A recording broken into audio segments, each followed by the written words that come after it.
Abba, papa, motema etondi sami naposa na yoe. Abba, papa, molimo nanga ezo ganga koluka yoe nana koti kateo kotambola na yo osambo temananga kolanda yoe nana kolembateo kongumba mela yo tina bomo idanga.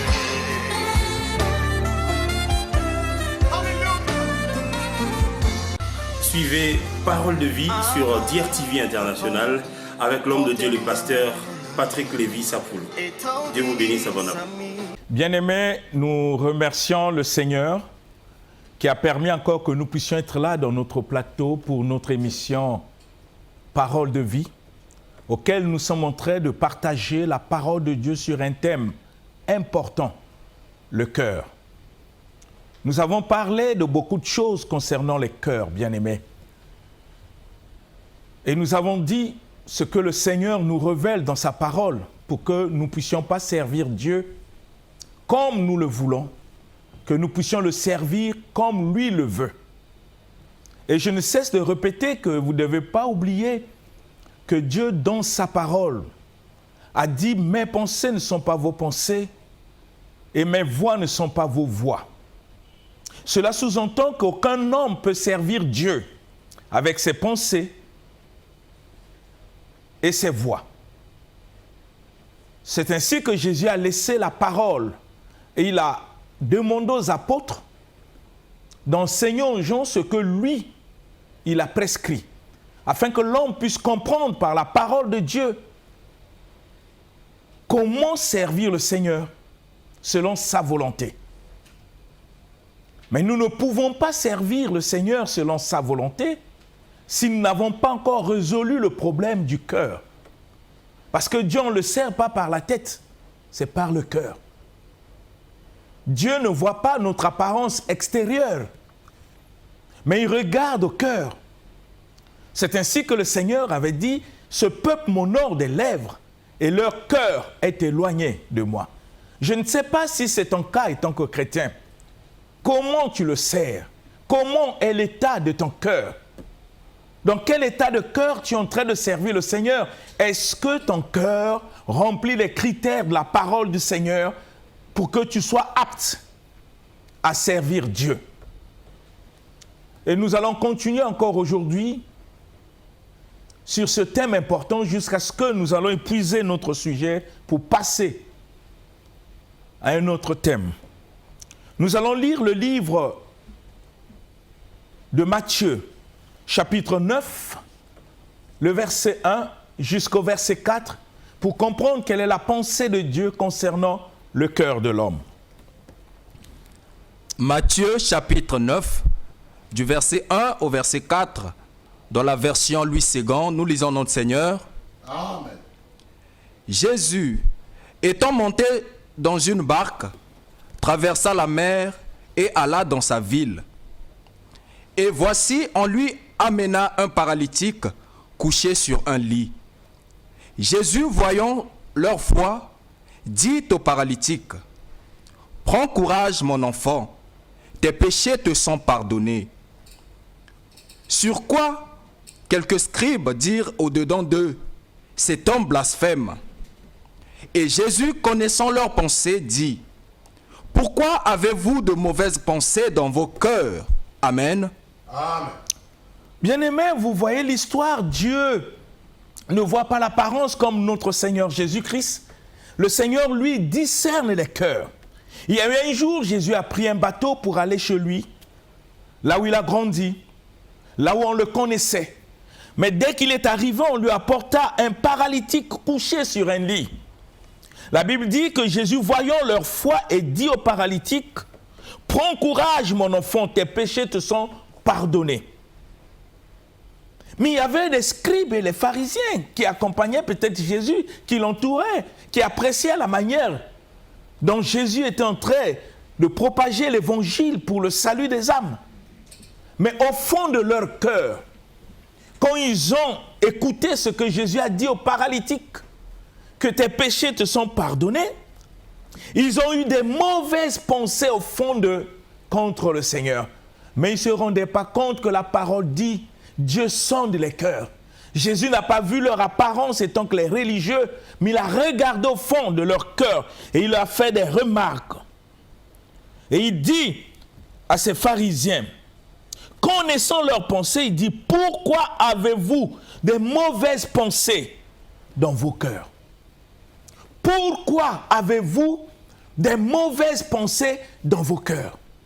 Bien-aimés, nous pouvons nous rapprocher de Dieu pour l'adorer. Nous pouvons nous rapprocher de Dieu pour prier. Nous pouvons aller faire l'évangélisation afin de gagner les âmes. C'est une bonne chose extérieurement. Mais le Seigneur discerne qu'est-ce qui est au fond de notre cœur. Quelles sont les pensées que nous gardons au fond de notre cœur. Il a fait des remarques aux scribes. Et vous savez, les scribes, c'était des personnes les plus importantes pour la rédaction même des Écritures. Des scribes. Des gens qui avaient une influence. Si aujourd'hui, nous avons la Bible jusqu'à nos jours, c'est grâce aux scribes. Parce qu'ils avaient pour mission de reproduire la révélation que Dieu donnait aux prophètes par écrit sur les papyrus. Donc, ce n'étaient pas des gens de la rue, c'était des prêtres, des gens considérés, des gens qui prétendaient servir Dieu. Mais le Seigneur ne voyait pas leur titre, leur fonction, mais Jésus discerne toujours l'état de cœur. Quand nous parlons, quand nous prions, quand nous adorons, c'est une bonne chose. Ça peut frapper des hommes qui nous voient. Mais Dieu, lui, voit les motivations. Dans quel état de pensée? Qu'est-ce qui se murmure au fond de notre cœur? Pourquoi nous avons fait sortir telle phrase? Pourquoi? Dieu, lui, il discerne le cœur, bien-aimé. Si chaque chrétien pouvait comprendre que c'est du cœur que Dieu voit notre louange, c'est du cœur que Dieu voit notre adoration, c'est du cœur que Dieu voit notre prière. Bien-aimé, chacun devait prendre conscience pour être sérieux avec son cœur, afin que son cœur ne puisse pas le tromper et qu'il puisse vivre dans l'hypocrisie, pensant servir Dieu par l'extérieur, tandis que Dieu, on le sert du cœur. Je veux que nous puissions réfléchir. Jésus discerne les cœurs. Je peux parler au Seigneur par des prières. Oh Seigneur, bénis-moi. Oui, Dieu ne voit pas les mots qui sortent de notre bouche. Dieu, lui, voit ce qui est au fond de notre cœur, les motivations qui nous poussent à dire de tels mots, de telles phrases. C'est du cœur, bien-aimé. Je veux que tu puisses comprendre que ton cœur est plus important. C'est par ton cœur, bien-aimé, que tu peux servir Dieu. C'est par ton cœur que tu peux l'adorer. L'adoration n'est pas simple mot, simple parole, mais l'adoration est le fruit de ce qui est au fond de ton cœur. C'est ainsi que Jésus a discerné ces scribes. Il dit, mais pourquoi avez-vous des mauvaises pensées? Pourquoi avez-vous des mauvaises pensées dans vos cœurs? Combien de nous, les chrétiens, nous traînons dans nos cœurs les mauvaises pensées contre des frères, contre des sœurs, contre des parents, contre des amis, contre des collègues du boulot? Qu'est-ce qui est au fond de notre cœur? Regardez le livre de Marc. Et le Seigneur continue toujours à mettre l'accent sur le cœur. Marc chapitre 7. Et je vous avais dit qu'au cours de cette émission, nous allons laisser la parole de Dieu nous parler. Nous ne voulons pas faire des philosophies. Nous voulons qu'ensemble nous puissions lire pour comprendre quelle est la pensée de Dieu concernant le cœur de l'homme. Marc chapitre 7, versets 18 à 23. Que dit la parole? Marc chapitre 7, du verset 18 au verset 23, nous lisons notre Seigneur. Amen. Il leur dit, vous aussi, êtes-vous donc sans intelligence? Ne comprenez-vous pas que rien de ce qui, du dehors, entre dans l'homme ne peut le souiller? Car cela n'entre pas dans son cœur, mais dans son ventre, puis s'en va dans les lieux secrets qui purifient tous les aliments. Il dit encore, ce qui sort de l'homme, c'est ce qui souille l'homme. Car c'est du dedans, c'est du cœur des hommes que sortent les mauvaises pensées, les adultères, les impudicités, les meurtres, les vols, les cupidités, les méchancetés, la fraude, le dérèglement, le regard envieux, la calomnie, l'orgueil, la folie. Toutes ces choses mauvaises sortent du dedans et souillent l'homme. Amen. Voyez, quand nous lisons la parole, bien-aimés, Dieu nous montre les sources de ce qui rend l'homme impur devant lui. Nous ne pouvons pas être religieux pour apparaître devant les hommes dans une fausse sainteté et pureté, tandis qu'au fond de notre cœur, nous sommes remplis d'hypocrisie. Le Seigneur est en train de montrer ce qui peut souiller l'homme. Il dit manger, tu peux manger du pain, aller dans les restaurants de luxe. Ce n'est pas ça qui rend l'homme impur. Ce qui rentre par la bouche ne rend pas l'homme impur, dit le Seigneur. Mais Dieu dit que ce qui sue l'homme, ce qui rend l'homme impur, c'est ce qui sort de sa bouche. Et ce qui sort de la bouche vient d'où? Du cœur. Et le Seigneur dit, car c'est du dedans du cœur de l'homme que sortent les mauvaises pensées. Du dedans du cœur de l'homme que sortent les mauvaises pensées. Ce qui rentre ne suit pas l'homme, ne rend pas l'homme impur.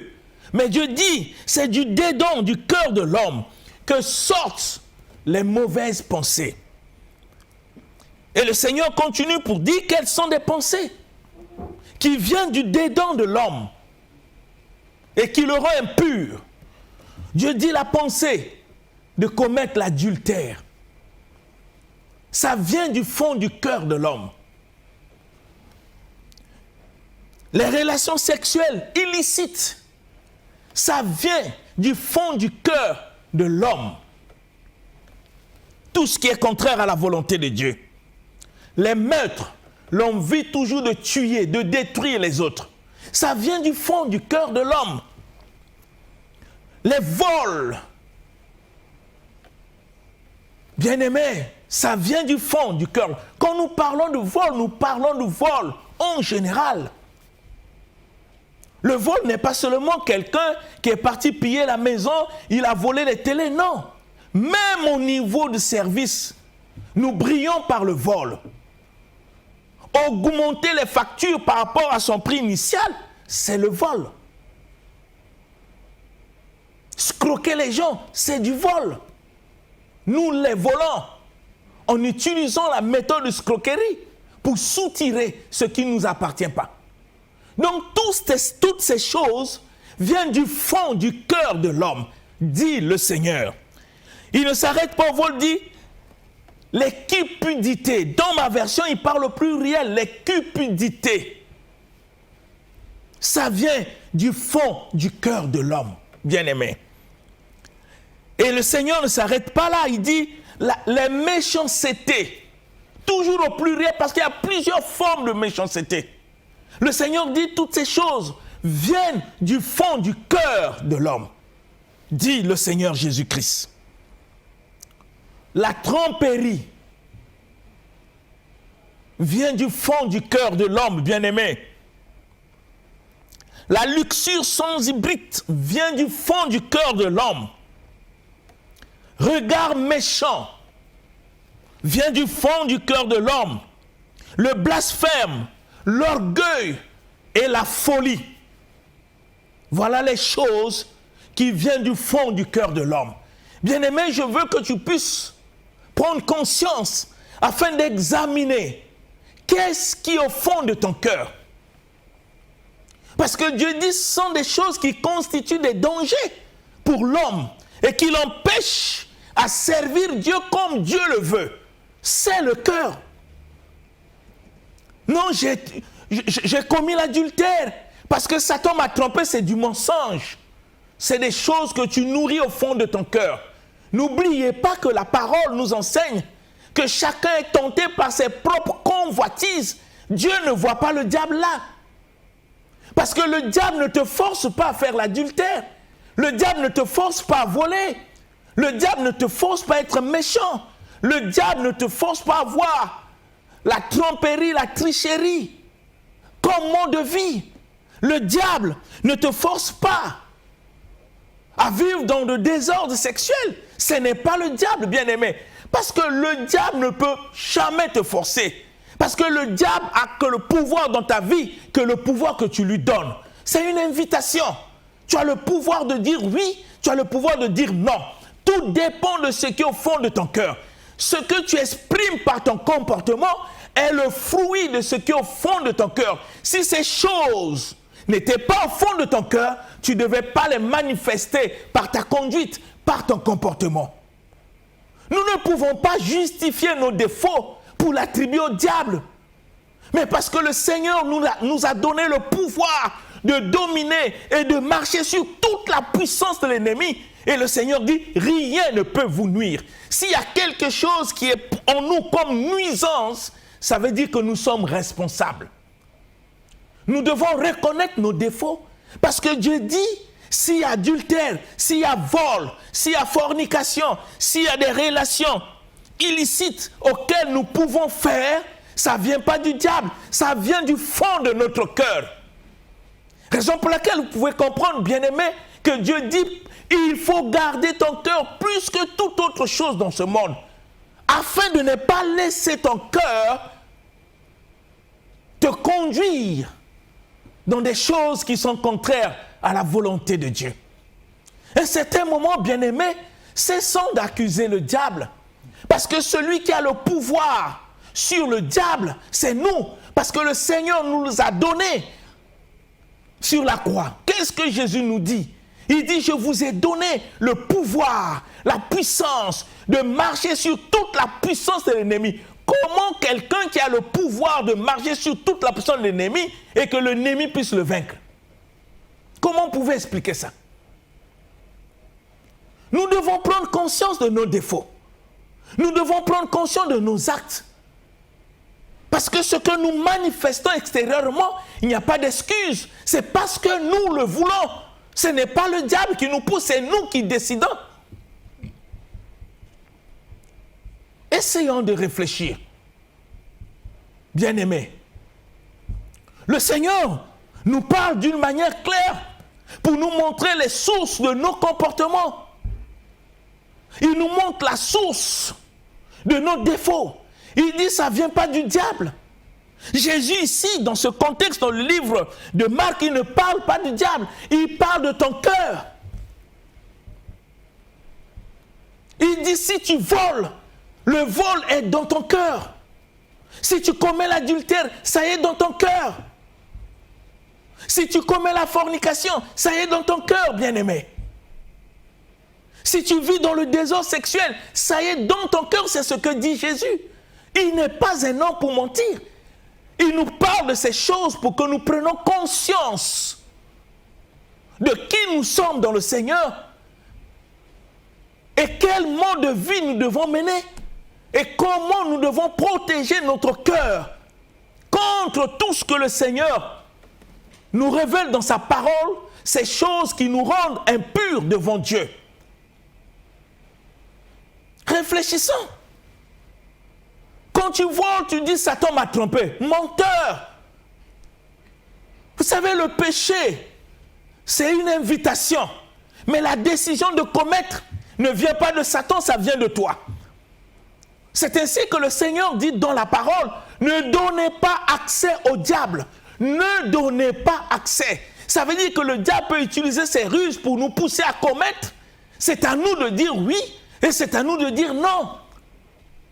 C'est ainsi que le Seigneur dit, ne donnez pas accès. Une fois que tu as donné accès au diable, n'accuse pas le diable, parce que le diable, s'il agit dans ta vie, parce que c'est toi qui le veux.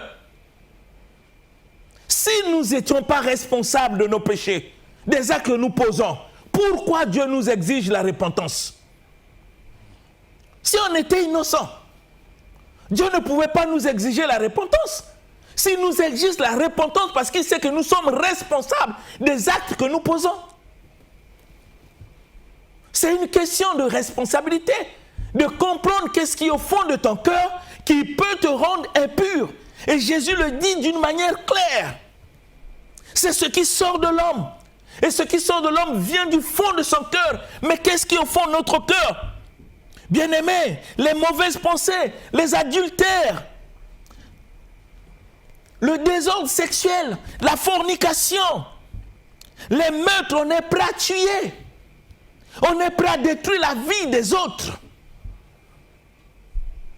Mais ça vient d'où? Ça vient du fond de notre cœur, bien-aimés. Les vols, bien-aimés. Parfois, on vole même les objets de service, ce que tu n'as pas acheté. Voyez? Ça ne vient pas du diable.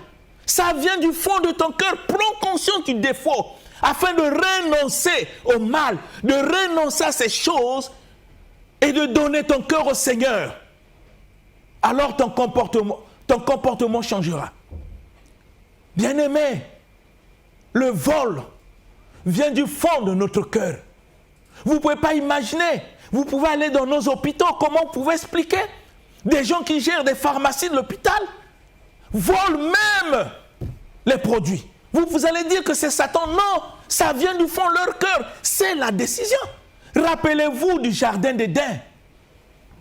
Quand le Seigneur a placé Adam dans le jardin, il lui a donné un commandement de cultiver, de garder et de ne pas manger l'arbre, le fruit de l'arbre de la connaissance du bien et du mal. C'est le commandement que Dieu a donné à Adam. Bien que Ève s'est laissée séduire, quand elle est venue proposer à Adam, Adam a accepté de manger. Quand le Seigneur est venu, il n'a pas voulu savoir qu'est-ce qui a amené Adam à manger le fruit. Il a tenu Adam comme responsable de l'acte qu'il venait de poser en violation du commandement que Dieu lui a donné. Dieu n'a pas voulu savoir comment tu as fait pour manger. Il a posé la question à Adam, est-ce que tu as mangé? Malgré qu'Adam voulait se justifier et accuser Ève, Dieu dit non. Il pouvait te proposer, tu avais le pouvoir de dire oui, tu avais le pouvoir de dire non, tout en connaissant ce que moi je t'avais demandé. Bien-aimés, nous ne pouvons pas prendre nos défauts et le mettre sur le dos du diable. Le Seigneur nous montre d'une manière claire nos comportements, le vol, les adultères, les fornicateurs, tout ce que nous pouvons manifester extérieurement, bien-aimés, la méchanceté, la tromperie, l'œil méchant, c'est-à-dire que les regards toujours méchants vers les autres parce qu'on ne veut pas voir les autres évoluer, le blasphème, bien-aimé, l'orgueil même de la vie et la folie que nous pouvons faire de notre vie, ça ne vient pas du diable. Dieu dit ça vient du fond de notre cœur. Jésus ne peut pas se tromper. Il sait de quoi il parle. Afin que chacun prenne conscience de ce qui se drame au fond de ton cœur. Parce que c'est ça ce qui détermine ton comportement. C'est ça ce qui détermine ton extérieur. Vous comprenez pourquoi le Seigneur Jésus avait dit dans sa parole, si tu nettoies l'intérieur, l'extérieur deviendra aussi net. Donc pour que ton extérieur devienne pur, ça dépend de ce qui est au fond de ton cœur. C'est ce que le Seigneur veut dire. Comment pouvez-vous expliquer que nous avons au fond de notre cœur toutes ces choses qui nous rendent impurs devant Dieu et que nous venons devant Dieu pour l'adorer? Quel genre d'adoration nous allons donner au Seigneur si l'adoration est le fruit de notre cœur? Quel genre de louange nous pouvons donner à Dieu si au fond de notre cœur nous avons tout ce désordre qui nous rend impurs devant lui? Quel genre de vie chrétienne nous pouvons être fiers si au fond de notre cœur nous ne sommes pas débarrassés des choses qui nous rendent impurs devant le Seigneur? C'est une question de décision. C'est une question de repentance. C'est une question de conscience, bien-aimé. Tu sais ce qui est au fond de ton cœur. Parce que ta vie est déterminée en fonction de ce qui est au fond de ton cœur. Et le Seigneur a su bien le dire. Ce qui rend l'homme impur, ce n'est pas ce qui rentre, mais c'est ce qui sort de lui. Et ce qui sort de lui ne vient pas de Satan. Ça vient au fond de son cœur. Et tu dois lutter contre ces choses qui te rendent impur devant le Seigneur. Tu dois lutter contre ces choses, bien-aimés. Il faut vraiment lutter contre ces choses qui te rendent impur devant le Seigneur. Afin que tu apprennes à servir Dieu avec ton cœur. Un cœur purifié. Un cœur plein de la parole du Seigneur. Un cœur qui honore Dieu. Un cœur qui glorifie le Seigneur. La décision t'appartient. La décision n'appartient pas à Dieu. Dieu t'attend. Dans quel état de cœur tu le sers? Tout le monde dans le quartier peut savoir que tu es chrétien, oui. Mais avec quel état de cœur? Parce que le Seigneur dit, si ces choses demeurent en nous, chaque jour, chaque heure, ça nous rend impurs. Pour éviter d'être impur devant le Seigneur, il faut se débarrasser de ces choses, c'est-à-dire refuser d'exécuter et de manifester extérieurement ces comportements que le cœur peut te dicter. Tu as le pouvoir de le faire. Ne dis pas que je ne peux pas, c'est du mensonge. Parce que le Seigneur nous enseigne, je puis tout par celui qui me fortifie. Si Jésus est ton Seigneur, si Jésus est ton Sauveur, c'est que tu peux tout. Tu es plus que vainqueur. Parce que Jésus a vaincu le péché sur la croix. Il n'est pas parti sur la croix pour te donner la prospérité. Il est parti sur la croix pour clouer le péché. Il est mort pour le péché. Afin que tu aies le pouvoir sur le péché et que le péché ne puisse plus régner sur tes membres. Ça peut parler, ça peut agir, mais tu ne donnes pas accès au péché de se manifester dans ton comportement. C'est là où vous comprenez pourquoi Dieu, quand il parle aux chrétiens, il nous enseigne, marchez selon l'esprit et vous n'accomplirez pas les désirs de la chair. Parce que les désirs de la chair, c'est l'œuvre du péché. Et c'est ça ce qui rend l'homme impur. Ça vient de notre propre nature humaine que nous avons hérité d'Adam. Et le Saint-Esprit en nous nous donne le pouvoir de ne pas exécuter dans notre vie la volonté du péché. Si nous le faisons, nous sommes responsables. Dieu nous tient pour coupables. Nous ne pouvons pas justifier le péché. Non, bien-aimés. C'est ce que le Seigneur dit dans sa parole. Les choses qui rendent l'homme impur. Tu as l'impression que par les jeûnes, tu es pur, tu es saint. Oui, ça c'est extérieur. Mais Dieu ne voit pas tes jeûnes. Mais Dieu voit ce qui est au fond de ton cœur. Qu'est-ce que tu portes dans ton cœur? Est-ce que tu portes la méchanceté? Est-ce que tu portes la haine? Est-ce que tu portes la médisance? Est-ce que tu portes le vol? Est-ce que tu portes la fornication? Est-ce que tu portes l'adultère? Est-ce que tu portes le désordre sexuel?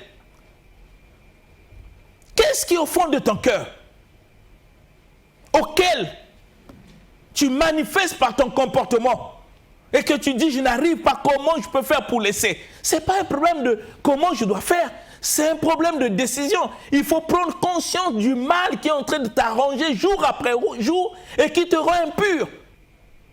La décision dépend de toi. Bien-aimé, nous avons parfois des païens qui sont des fumeurs.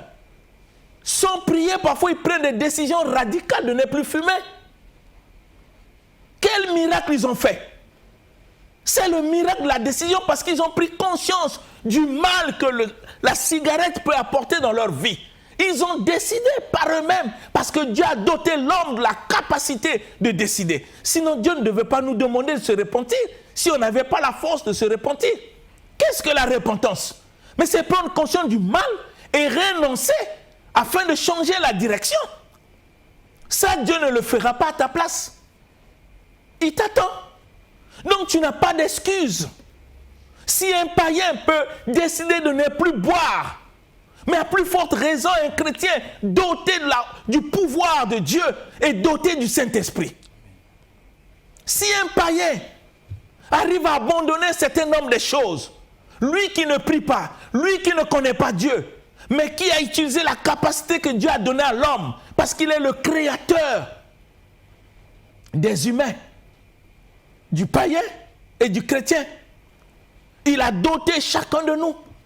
Même le païen sait, quand il vole, il sait que ce qu'il a fait, c'est mal. Il le sait dans sa conscience. Même sans écouter l'évangile. Mais parce que Dieu a mis dans l'homme la pensée de l'éternité. De discerner le bien et le mal. Ne pensez pas que ceux qui volent, ceux qui pillent ne sont pas conscients que l'acte qu'ils posent est mauvais. Non, ils le savent dans leur conscience. Ils le savent. Mais si déjà un païen arrive à le savoir, mais à plus forte raison, celui qui est affranchi par la parole. Bien-aimés, réfléchissons. Ne menons pas une vie chrétienne à l'aventure. Ce n'est pas un jeu, une vie chrétienne. Ça a coûté le prix du sang de Dieu sur la croix. Le sang de Jésus. Ce n'est pas un jeu. Si tu n'es pas disposé et disponible à suivre le Seigneur, ne va pas à l'église pour faire des aventures. Le Seigneur n'en a pas besoin. Jésus disait, quand tu veux construire, même si tu as beaucoup d'argent, Dieu dit qu'il faut d'abord réfléchir pour voir si tu es capable de commencer et de terminer. C'est de la même manière avec la chrétienté. Il faut réfléchir. Le pourquoi tu vas à l'église. Si aller à l'église pour toi, c'est rester la même personne, mais mieux vaut que tu restes à la maison. Si aller à l'église, c'est permettre à Dieu de te transformer pour que tu prennes des décisions radicales, gloire au Seigneur. Continue à aller à l'église. Parce qu'il y a une raison valable. Mais si aller à l'église, c'est rester la même personne, ce n'est pas la peine. Ça n'a pas de sens, bien-aimé. C'est ainsi que Jésus nous montre que notre cœur est important. Parce que c'est du cœur que nous pouvons devenir impurs. Et Dieu montre l'ensemble des comportements que les hommes peuvent poser extérieurement n'est autre que le fruit de l'état de leur cœur. Parce que Dieu les cite.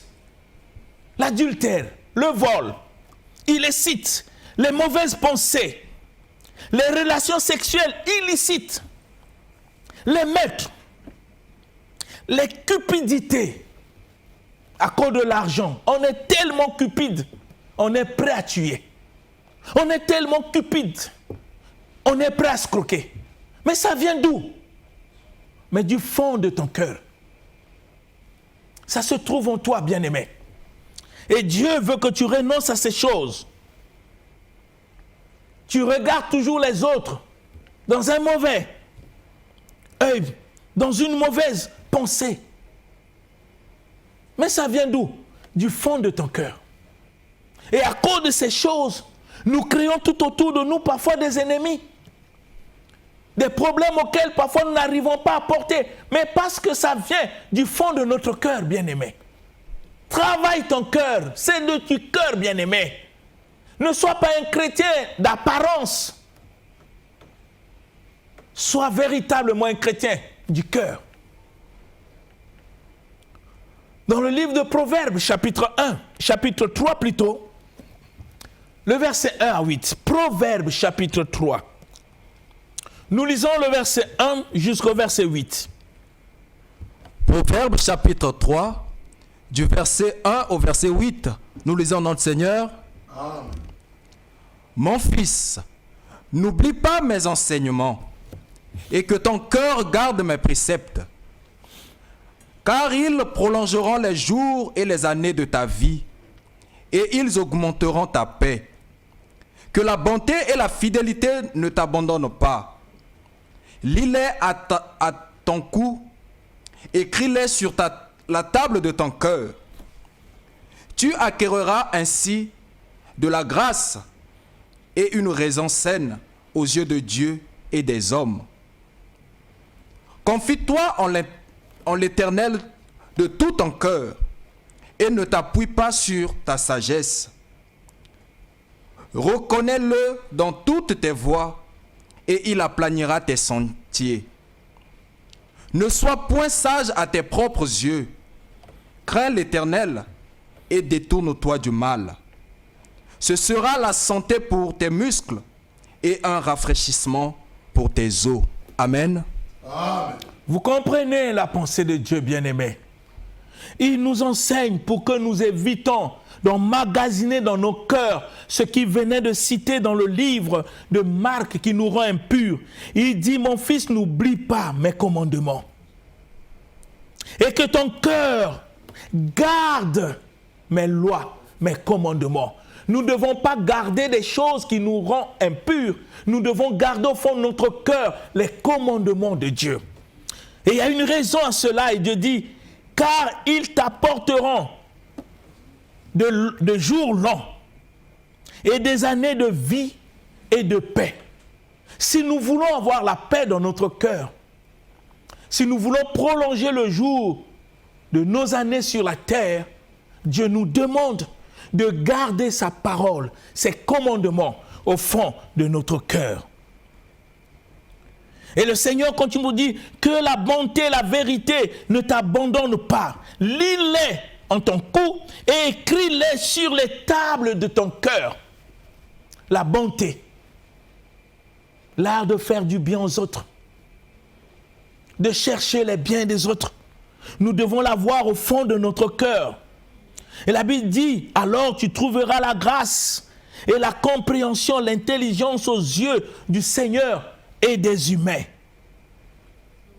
Le Seigneur va plus loin, dit, considère-le dans toutes les voies. Considère Dieu dans toutes tes voies, alors il aplanira tes chantiers. Ne sois pas sage à tes propres yeux, parce qu'il y a des gens qui pensent qu'ils sont sages. Après un moment là, c'est la folie qui va se manifester dans leur comportement. La Bible dit, crains l'Éternel et détourne-toi du mal. Comme Dieu dit, détourne, mais c'est à toi de décider.